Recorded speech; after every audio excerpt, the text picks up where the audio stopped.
नमस्कार दोस्तों, स्वागत है आपका हिंदी नॉलेज शो में। तो दोस्तों, अरब देशों से एक बहुत ज़्यादा बड़ी खबर आई है और हर एक भारतीय को इसे ज़रूर देखना चाहिए। और हाँ, आप सभी से रिक्वेस्ट करूंगा कि इसे ज़्यादा से ज़्यादा शेयर भी कीजिएगा। तो दोस्तों, आप सभी लोग जानते हैं कि पिछले 2-2.5 हफ्तों में क्या क्या हुआ है। आप सभी लोगों ने खूब देखा है कि कैसे अरब देशों ने भारत के एक मुद्दे को खूब उछाला, भारत के राजदूत को तलब करके भारत को बेइज्जत करने की कोशिश करी, भारत को बदनाम करने की कोशिश करी। लेकिन अब लग रहा है कि अरब देश एक एक करके खुद ही लाइन पर आ रहे हैं। पहले, अब से 3 दिन पहले, कतर, जिसने ये मुहिम शुरू करी थी भारत के खिलाफ, पहले तो भारत का विरोध किया और फिर अंत में भारत से अनाज मांग लिया। लेकिन अब दूसरा देश बना है कुवैत। आप सभी लोग जानते हैं कि कुवैत ने भी बढ़ चढ़कर भारत का विरोध किया था। लेकिन अब कुवैत ने एक बड़ा स्टेप लिया है। दरअसल कुवैत के अंदर बहुत सारे भारतीय लोग रहते हैं, तो उन्हीं में से कुछ भारतीय लोगों ने भारत का विरोध किया था और कुवैत के अंदर ही भारत के खिलाफ प्रदर्शन भी किए थे। तो उन सभी लोगों के खिलाफ अब कुवैत कठोर कार्रवाई करने जा रहा है।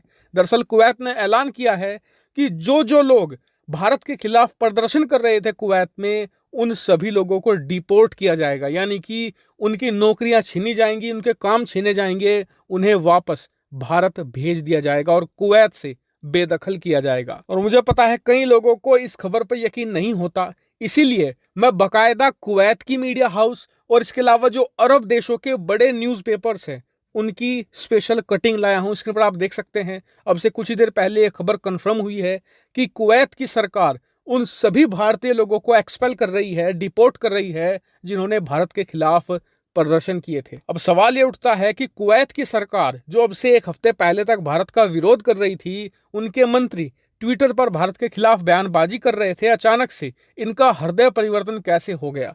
तो देखिए, इस पूरे डिपोर्टेशन के फैसले को लेकर अभी तक कुवैत की सरकार ने कोई भी कारण नहीं दिया है। ये नहीं बताया कि क्यों किया है, बस कर दिया। लेकिन इसको लेकर 2 बड़े कारण यहां पर स्पेकुलेट किए जा रहे हैं।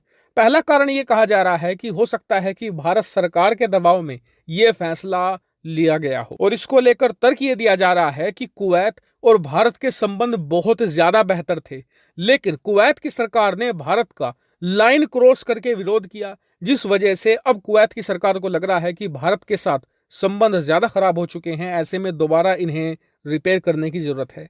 लेकिन जो दूसरा कारण है वो भी जान लीजिए।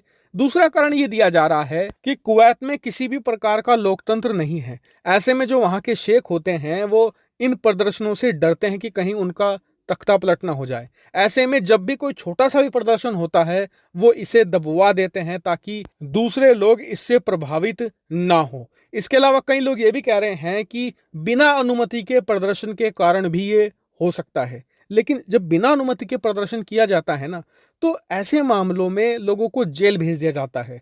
डिपोर्ट करना एक बहुत बड़ा फैसला है और यकीनन इसके पीछे कोई बड़ी ताकत ही लग रही है। हालांकि इस पूरे मामले पर आपका क्या मानना है, कमेंट करके मुझे जरूर बताइएगा। फिलहाल इस वीडियो में इतना ही। Thank you very much for watching video.